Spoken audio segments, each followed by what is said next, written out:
Are Nigerian youths building a nation or merely trying to escape it?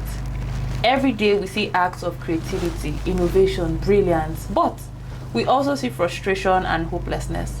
And it births the question, what is the true state of mind of the Nigerian youth today? Are we visionary? Are we resilient? Are we distracted? Or are we just tired? Today on Behind the Reality podcast, I've got with me a guest to discuss nation building, youth responsibility, and how it affects us in today's generation. My name is Betty Idowu, and of course, my guest is with me in the studio today. My guest is a young man who is very passionate about transforming perspectives. Our nursing influence is an OAP and Loba. He is a book editor and publisher, he's a teacher, and of course, he is a young Nigerian. You're welcome to the show, Israel. Thank you very much, Betty. It's a pleasure. Thank you for having me. Okay, so straight to business. Today we are talking about the Nigerian youth, nation building, responsibility. In 3 words, how would you describe the mindset of the average Nigerian young person? Well, that's a very big question there. I will describe the average Nigerian youth as resilient, restless, and then resourceful. I love that. 3 hours. 3 hours. Okay. That was not even premeditated. So, resilient because Nigerian youths are hardworking. We work very hard, despite the harsh economy, despite the the state of the nation presently. Nigerian youths are pushing and then pushing forward, breaking bars and then working very, very hard. Restless because you just see that deep dissatisfaction in the mind and the heart of every Nigerian youth. Everybody is dissatisfied with the present state of the economy, the insecurity, the unemployment, the unavailability of basic amenities. And then when you go to social media, you just see there is a wave of activism driven by young people. I don't want to start mentioning names now. You just see that deep dissatisfaction, starting from 2023, the mass turnout towards election, mobilization, even from 2020 when we had the NSAS protest and the NSAS movement, and you could just see that dissatisfaction, that restlessness. We will not rest until that spirit of we will not rest until we get the best. And also Nigerian youths are resourceful. Permit me to express this informally. We too they create. Yes, we are resourceful. Everywhere we find ourselves, even outside the country, we are, if not the best, amongst the best in the tech ecosystem, in the medical field, engineering. We are just, very, very resourceusul. So yes, 3 words for me that describes the average Nigerian youth: resilient, restless, and resourceful. Now, this mindset, you answered partly the next question I was going to ask about what do you think has actually shaped this mindset. And you mentioned quite a lot of things, from the economic situation, the state of the nation. But I want you to buttress more on that, on the real issues that you think actually has made Nigerian youths this way, that has actually made them restless, that has made them resilient, and has made them resourceful. And also, how do you think this mindset is reflecting in nation building in our country? I think this is, if you ask me, this is just who we are. It's not about anything. Perhaps there may be factors, but by default, it's just who we are. It's like someone asking, okay, why are you able to do some certain things? All right, I am able to do them because that is who I am. That innate ability, that ability has been there. It's an innate thing. Do you get it now? So we are blacks. We are wired with that strength, with that resilience. Let me just say it's inbuilt. All right. Then let's talk about the state of the nation. There is a popular saying: "What does not kill you only make you stronger." That may not necessarily come in the good light, but yes, it's somewhat true. when I say resilience, you see, we are just that. Perhaps I should just generalize, not just youth now, Nigerian, Africans at large. All right, we find it very easy to adapt. You're right. You get my point now. We find it very easy to adapt. We adapt to situations. We adapt to circumstances. We may complain. We may, grumble. We may protest. But you see, after a while, we just find a coping mechanism.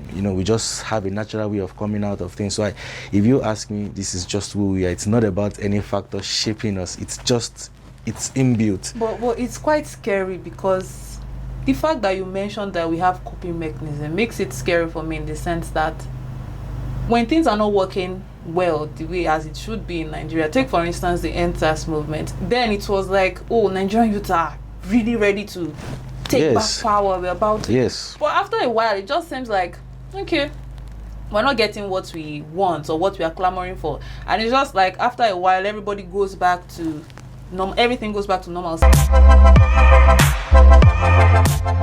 I quite agree with you when you say that is who we are. We are just very adaptable people that find coping mechanisms in whatever situation that we find ourselves. But don't you think that there is a downside to that? Because if we are people that easily adapt, it means that when we are faced with situations that are not favorable to us, we always find a way to cope.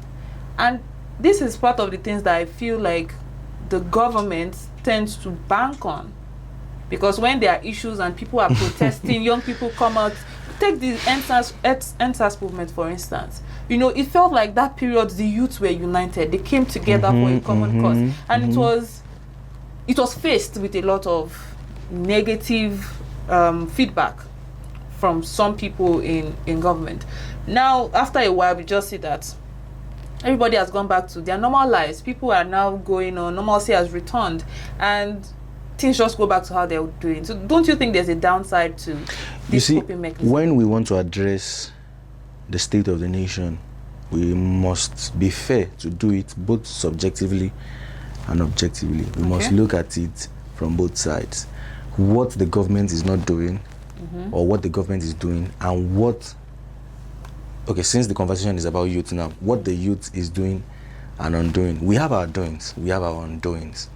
Now, we are a generation of people who are very energetic. We are driven, we have that energy, but that energy is not channeled in the right direction. All right.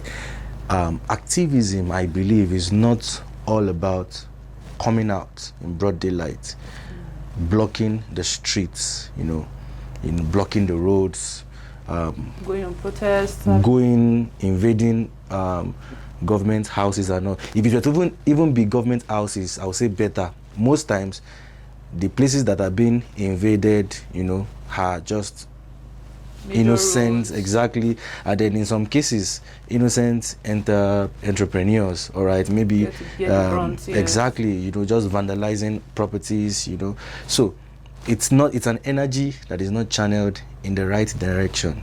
No organization, no policy formulation. All right, power is not given, power is taken. During Nigeria's formative years, the bulk and the chunk of the people who led the country were relatively young. They were young. The retired General Yakubu Gowon, all right, ruled this country when he was just about 27, 28. Actually, is the youngest Nigerian to have ever ruled. All right. Yes, he was a military man. However, we can take a cue from the succession process at that point in time. No one in the corridors of power will sit down to say, okay, I've done enough, let me hand it over. That principle was resident in the military era and is still resident even in the democratic era. Yes, we now have constitutional provisions where a sitting elected politician cannot contest more than twice for the same position. You have 4 years, can be elected on 2 different terms. But you see such person still rooting for someone else as a godson, as a godfather that he is. Do you understand? Because there has to be continuity. So I'm making a point that power is not given, power is actually taken. So no one will, and this is not me advocating or apologizing on behalf of the government, all right? This is just to state the fact that when we want to drive the change we see, politically, governmentally, we need more than energy. We need energy channeled in the right direction. We need organization. We need structure and infrastructure. We need to blend our voices together, all right? We need to organize ourselves. I look forward to a time where we can actually have a political party dominated by youths, for youths, led by youths, all right? You can start the movement. Driven. Well, I'm in the press, so I'm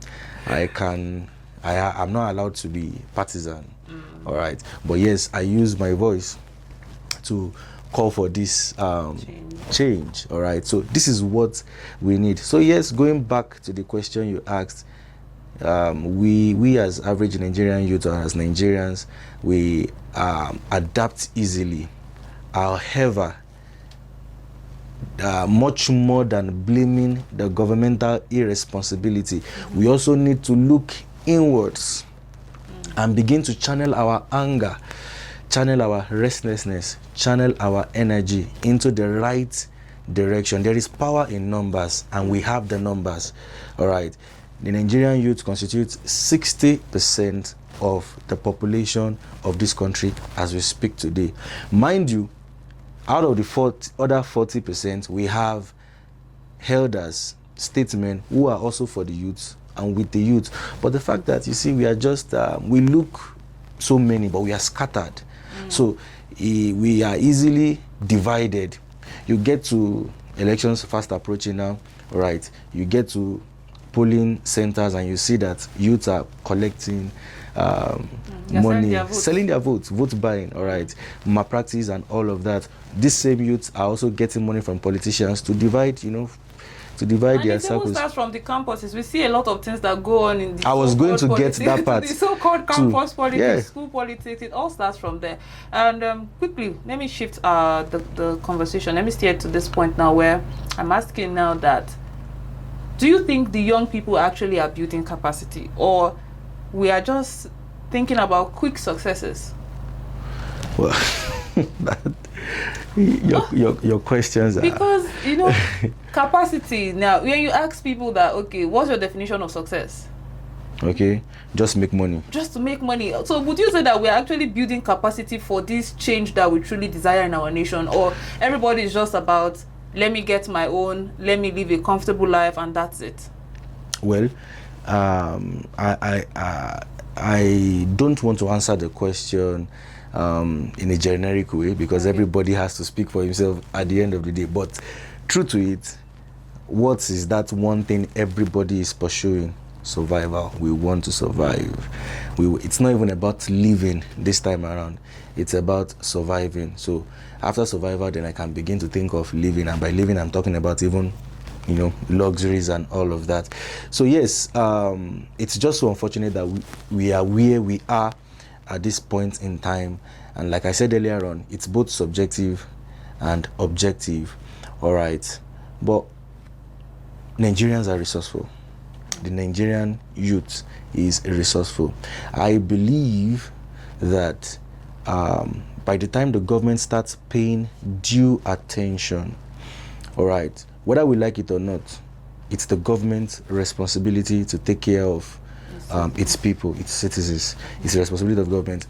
Protection of lives and property, security of life and properties, welfare is just the fundamental responsibility of the government. So it has nothing to do with how organized the youth are. I'm just saying that all of this also go a long way to determine if truly we'll see the change we want to see. However, we still have to call out the government to take up their responsibility. For I believe that when the government sits up, takes responsibility, we will truly begin to see the beauty of the energy, the stuffs that Nigerian youth can pull out.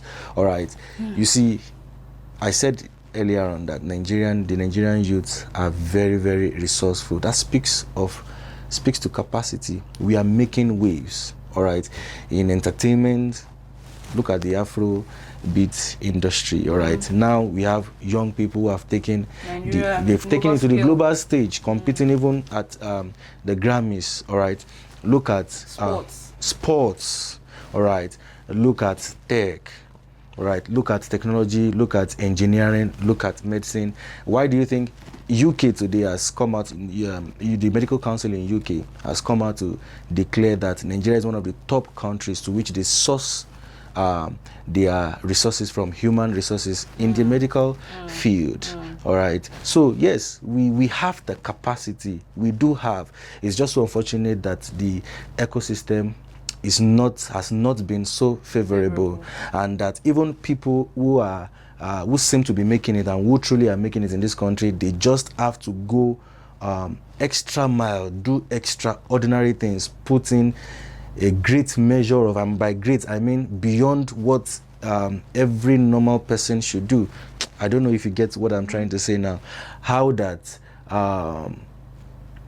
as a graduate, my certificate cannot give me a job until I have to learn a skill. That is not bad, all right. But that a lawyer, a graduate of law who is qualified to practice law, still, because of the situation of the country, cannot focus on law full time. Has to find something, get side hustles, And yes, these are the things we use to motivate ourselves. But you see, in a sane society, a lawyer is hot cake. Do you get what I'm trying to say now?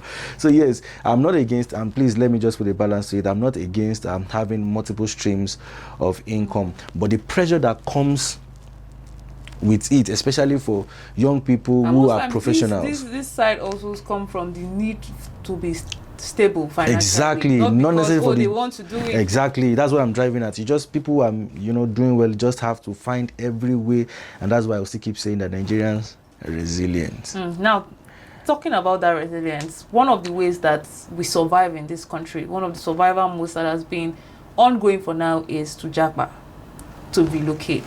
You mentioned that in the UK they said that it's one of countries they get to get human resources is from Nigeria, and these are talents, these are skilled and creative individuals that should be back here trying to make the country better. But we see them every day. Someone is leaving this country, leaving the shores of this country. Talents are leaving, or somebody is planning. As we speak, I'm sure there's somebody right now who is planning to also every day. So now it brings me to the question of, is relocation a betrayal of patriotism? No, it is not. I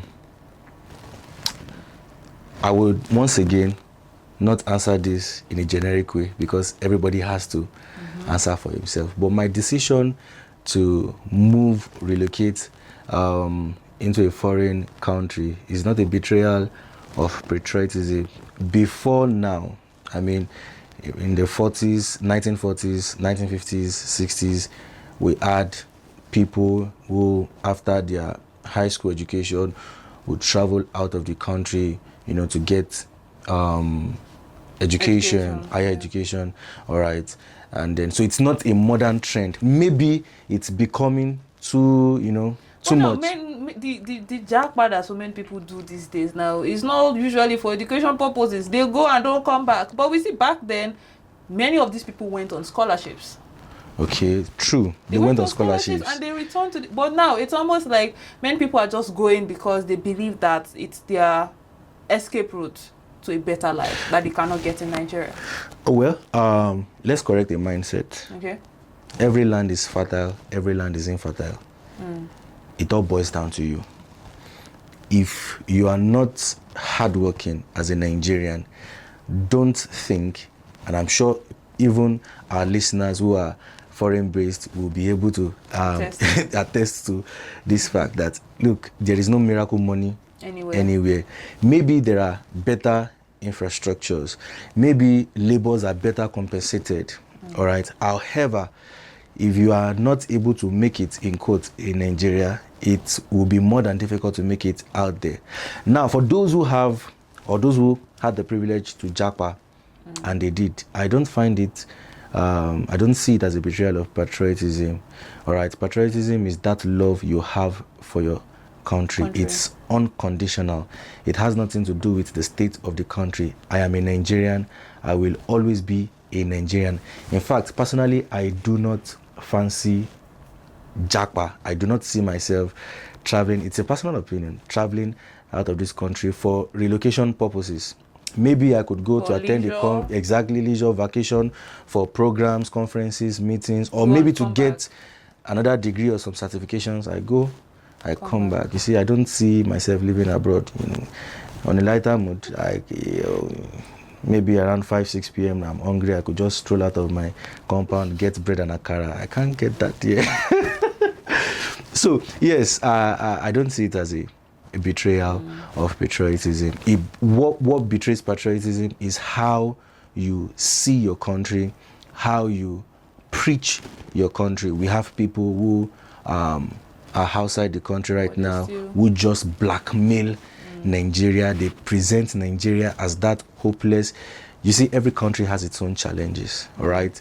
And once again, this is not me giving credit to the government for their irresponsibility. This is to say that home will always be home, all right? Even these countries we talk about, they are not perfect, all right? They have their own issues. They have their own security challenges. They have their own, stuffs that they are sorting out. But you see, they just guide and cover their media. So we see the good side that they want us to see. All right, so it's also our responsibility to represent our nation very well. All right, we deal with the issues. We don't blackmail our country.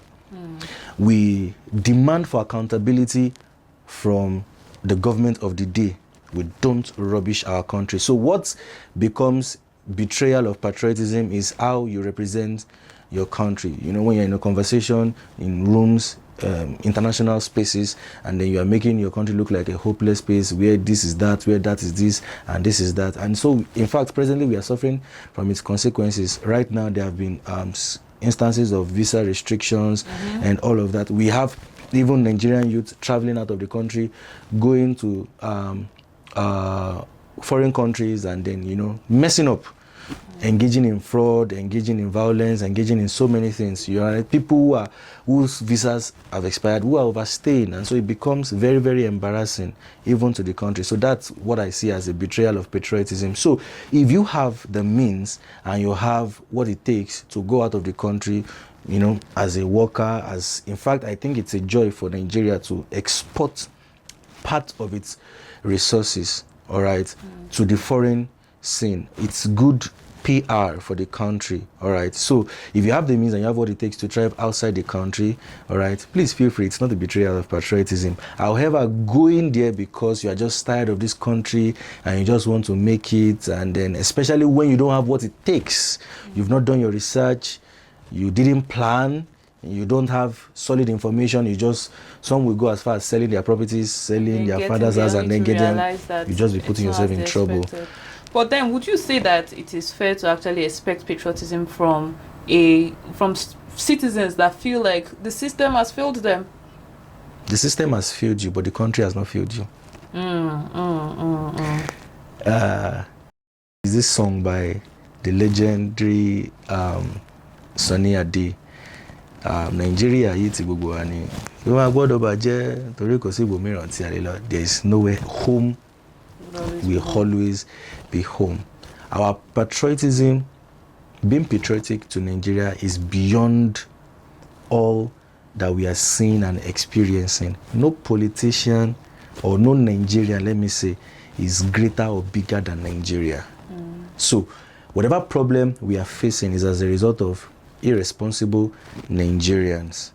All right. So we can address the problem of Nigeria without being unpatriotic to Nigeria. I don't know if you get my point now. Yeah. And then patriotism goes beyond submitting or yielding.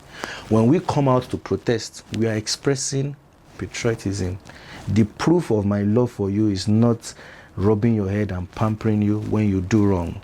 All right. So I can correct you, I can rebuke you, I can demand accountability, but there is a thin line between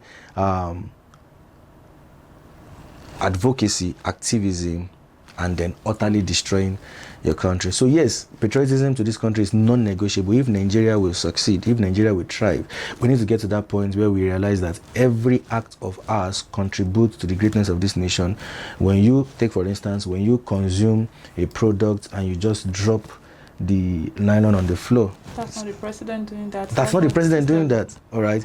When you give out opportunities based on, connection, you don't do it based on merits. You're also, that's not Tinubu, that is not Akpabio. So there are many things we are also doing. When you collect bribes, when you cheat, when you engage in malpractice in the examination, that's not Nigeria's problem. When you use the restroom and you don't clean up after you, that's not Tinubu's problem. So every simple, small act of ours expresses our patriotism to this country. So at the long run, we will not really be able to point fingers at the politicians per se, because everyone is faulty. The book of Elders, chapter 36, verse 5. When you decide to throw the stone into the market, with your Yoruba, because I don't know how to speak Yoruba very well now, Abi. You are better, do. Are you done expressing? Yes, I'm done. Well, I totally agree with you, though. On the most serious note, I agree with you. But finally, before we go, do you think that you've said it, that power is not given, but let's just even say that power is given to the Nigerian youths today, are we really ready to take charge? In your honest opinion, do you think we are ready? We are not ready.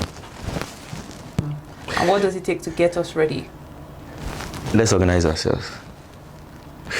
Let's perform civic responsibilities. We have civic responsibilities. Let's not ride on the wings of emotions and sensations. Oh, there's a protest, and we may not even know what it's about. Let's just join and all.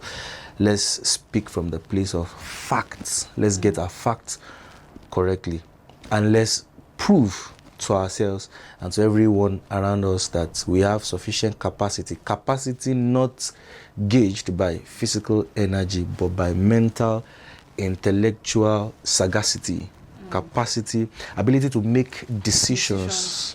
All right, ability to lead even in your private space. Are you getting my point now? Talking about civic responsibility, we need to mobilize ourselves. Like I said, I look forward to a time where we'll have a political party led, governed, administered by youths, for youths. All right. I look forward to seeing youths coming out in numbers to vote. Don't just sit at home and say it's not my business. I work remotely, I earn in dollars, so it's none of my business. Your PVC, you'll be shocked to know that even many young people out on the streets do not have a PVC. All right. And then those with PVC are not interested in going out. They only want to use it as a means of identification. Exactly, just to get bank verification and all of that registration. Get your PVC, vote, participate, do something. Join a political party. Okay, we can't form a political party. Let's join a political party. Let's make our voice, let's contribute. And yes, I'm aware that there is the National Youth Parliament. There's the existence of National Youth Parliament, a structure created to actually give a representation for the youths and make them engaged, get them engaged in legislative processes. But much more than that, those structures, even talking about NYC as well, it should not just be a yearly ritual of just let me do it after graduation, let me just do it and get the certificate. We need to focus on these systems and structures. We need to focus on education, not the formal education. I mean, talking about governmental education. Does an average youth understand what GDP means? All right. What does it mean to formulate policies? What are the legislative proceedings that goes on in the Senate, in the House of Representatives? We need to know these things, even though we are earning in dollars. We need to be aware. So I look forward to a time where you made mention of something when you were introducing the program, how that you just discover that people come out in large numbers to protest. After a time, everything just dies down. And that's emotion for you, that's sensation for you. It's not driven by fact, it's not driven by policy, it's not driven by organization. So if you ask me, presently we are not ready, but we can be ready when we put perspective in perspectives, when we erect all needed structures. I will stand by my word again. Power is not given. Nobody will give you power. It is taken. You prepare yourself to take power. So yes, we are not there, but we are getting there. indeed, we are getting there. Thank you so much for the conversation, Israel. It's been an insightful one, I must say. Thank you so much. Betty Idowu. Yeah, that's me. Thank you so much for having me. Thank you so much. And there you have it to all our viewers. I'm sure you've been able to learn a thing or two, or even more than two from today's conversation. It's been an eye-opening conversation about responsibility as young people and our part to play in nation building. Just as we have said, power is not taken, and for us to build the kind of future that we want, we must also partake in it. The solution to the problems of our country, it lies in our contribution. We all have a part to play, and so this is also encouraging us to be a part of the solution, be a part of the change that we truly desire in our country, Nigeria. My name is Betty Idowu, and it's been my utmost pleasure being your host on today's episode of Behind the Reality Podcast. Till I come your way again, stay positive, stay hopeful, and stay patriotic. Do not forget to follow us across social media at UrbanPop Radio NG. Until then, bye for now.